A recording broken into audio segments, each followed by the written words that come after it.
मंडळी, सध्या सबंध महाराष्ट्र अजित पवार यांच्या जाण्यानं पूर्ण दुःखात बुडून गेलेला आहे. अजूनही सबंध महाराष्ट्रातली लोक या दुःखातून सावरलेली नाही आहेत. काही लोकांना तर अजून तर विश्वासच बसत नाही आहे की अजित पवार आपल्यामध्ये नाही आहेत.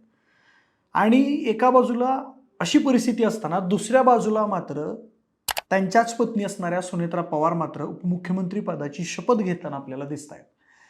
आणि याचमुळे महाराष्ट्रातले अनेक लोक सध्या सुनेत्रा पवार यांच्यावरती टीका करतायत की अजून अस्थि विसर्जनही झालेलं नाही, तोच उपमुख्यमंत्री पदाची शपथ घेण्याबाबतचा निर्णय सुनेत्रा पवार यांनी कसा घेतला याबाबत त्यांच्यावरती टीका केली जाते.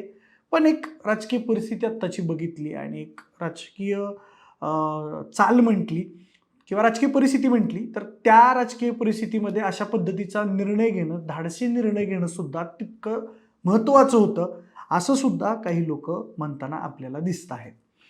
पण आता इतक्या घाईगडबडीत झालेला हा उपमुख्यमंत्री पदाचा निर्णय आणि सुनेत्रा पवार यांनी घेतलेली ही शपथ, यामागे खूप मोठ्या प्रमाणावर राजकीय फायदा कुणाला झाला असेल तर तो भाजपला झाला असेल, असा एक मतप्रवाह सध्या राज्यामध्ये आपल्याला पाहायला मिळतोय. म्हणूनच आपण या व्हिडिओच्या आजच्या माध्यमातून पाहणार आहोत की सुनेत्रा पवार या उपमुख्यमंत्री झाल्यामुळे भाजपला नेमका कशा पद्धतीनं फायदा झालेला आहे. आता ही या फायदा होण्यामागची कोणती कारणं आहेत आणि तो फायदा कसा होतोय याबाबतच आपण या व्हिडिओच्या माध्यमातून सविस्तरपणे जाणून घेणार आहोत. नमस्कार, मी प्रथमेश आणि तुम्हाला तर माहिती आहे आपला विषयच भारी. सगळ्यात पहिली गोष्ट तर मंडळी, अजित पवार हे महाराष्ट्राचं एक मोठं नेतृत्व होतं आणि गावागावांमध्ये पश्चिम महाराष्ट्रातल्या त्यांचा लोकसंपर्क होता. त्यामुळं ऑब्व्हियसली त्यांच्या जाण्यामुळं सध्या खूप मोठ्या प्रमाणावर महाराष्ट्राचं नुकसान झालेलं आपण बघतोय आणि लोकसुद्धा खूप मोठ्या प्रमाणावर भावनिक झालेली आपण पाहतो आहे. पण दुसऱ्या बाजूला त्यांच्या मृत्यूला 2 दिवसही झाले नसताना सुद्धा सुनेत्रा पवार यांना, म्हणजे त्यांच्या अजित पवारांच्या पत्नी असणाऱ्या सुनेत्रा पवार यांना उपमुख्यमंत्री पदाची शपथ घ्यावी लागते आणि तशा पद्धतीची राजकीय परिस्थिती निर्माण होते. आता खरं तर याला माझ्या दृष्टीनं 2 बाजू आहेत. एक पहिली गोष्ट म्हणजे तो निर्णय का घ्यावा लागणं आणि तो घेतलाय तर त्याचे काय कॉन्सिक्वेन्सेस आहेत. पहिली गोष्ट तर अजित पवारांच्या निधनानंतर फार मोठी राजकीय पोकळी जी आहे ती राष्ट्रवादी काँग्रेसमध्ये निर्माण झालेली होती. कार्यकर्त्यांमध्ये फार मोठ्या प्रमाणात एक अस्थिर वातावरण निर्माण झालेलं आपण पाहायला मिळालं आणि अशा अस्थिर वातावरणामध्ये अशा पद्धतीनं संघटन बांधून ठेवण्यासाठी का सक्षम नेतृत्वाची गरज पक्षाला असते आणि तशा पद्धतीच्या सक्षम नेतृत्वाची निवड करणं हे गरजेचं बनतं. आणि दुसऱ्या बाजूला या पक्षाच्या वीक सिच्युएशनचा फायदा घेणारे सुद्धा अनेक पक्ष सध्या घेऊ शकतात आणि त्यामुळंच अशा पद्धतीचा निर्णय घेणं हे गरजेचं बनलेलं होतं.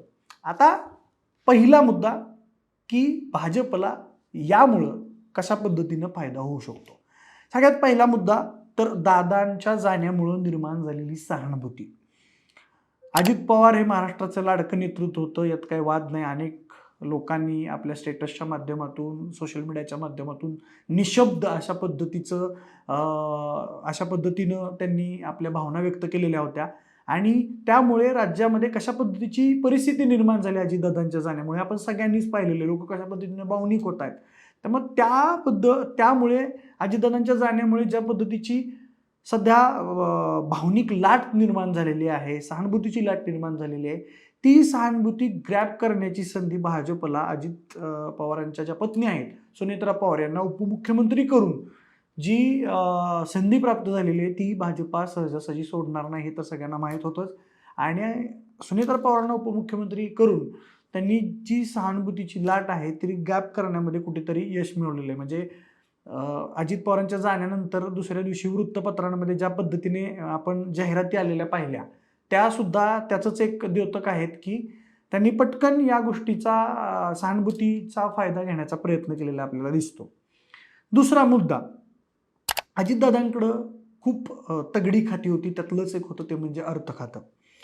पण आता तेच अर्थ खात्याची जबाबदारी भाजपकडे आलेली आहे आणि भाजपने क्रीडा युवक कल्याण असेल, अल्पसंख्याक असेल, राज्य उत्पादन शुल्क अशी खाती जी आहेत ती सुनेत्रा वहिनींना दिलेली आहेत आणि अर्थ खातं जे आहे ते आता भाजपनं स्वतःकडे ठेवण्याचा निर्णय घेतलेला आहे. त्यामुळे तो एक फायदा भाजपला झालेला दिसतोय, कारण राज्याच्या तिजोरीच्या चाव्या ज्या आहेत त्या आता भाजपकडे गेलेल्या आपण पाहतोय.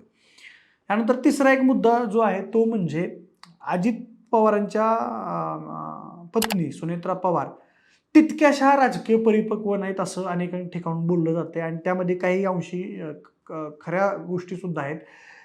थेटपणे प्रत्यक्षपणे त्या राजकारणात जरी सक्रिय नसल्या तरी त्यांनी राजकारण बघितलेलं आहे, पण त्या एक ड्रॉबॅक तर आहेच नक्की की त्या थेट सक्रिय राजकारणात फार नव्हत्या. त्या आत्ता राज्यसभेवरती निवडून गेलेल्या आहेत, त्याला फार दिवसही झालेले नाही आहेत, आणि राज्यसभा सदस्य किंवा राज्यसभा खासदार होत असताना त्यांना अजित पवारांचं मार्गदर्शन हे खूप मोठ्या प्रमाणावर राहत होतं.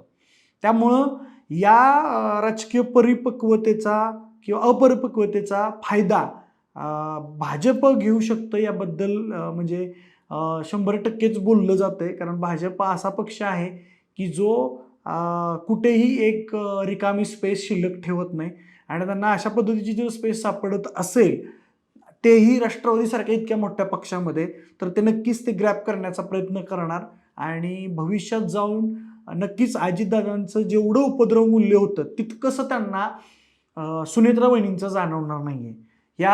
हे 4 महत्त्वाचे फायदे भाजपला नक्कीच होणार आहेत.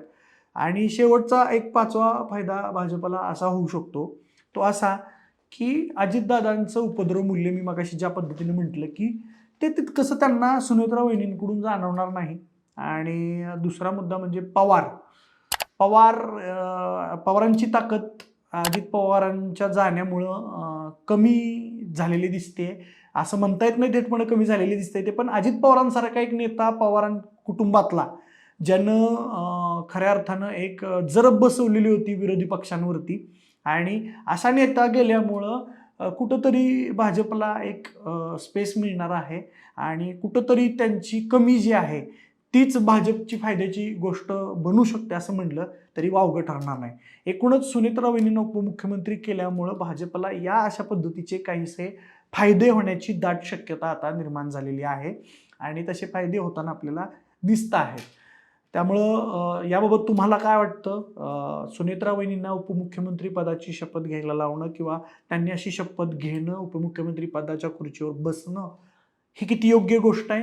आणि त्याबाबतची तुमची मतं काय आहेत आम्हाला कमेंट बॉक्समध्ये नक्की सांगा, आणि सोबतच आपल्या विषय जुवारीच्या यूट्यूब चॅनलला सबस्क्राईब करायला अजिबात विसरू नका. धन्यवाद.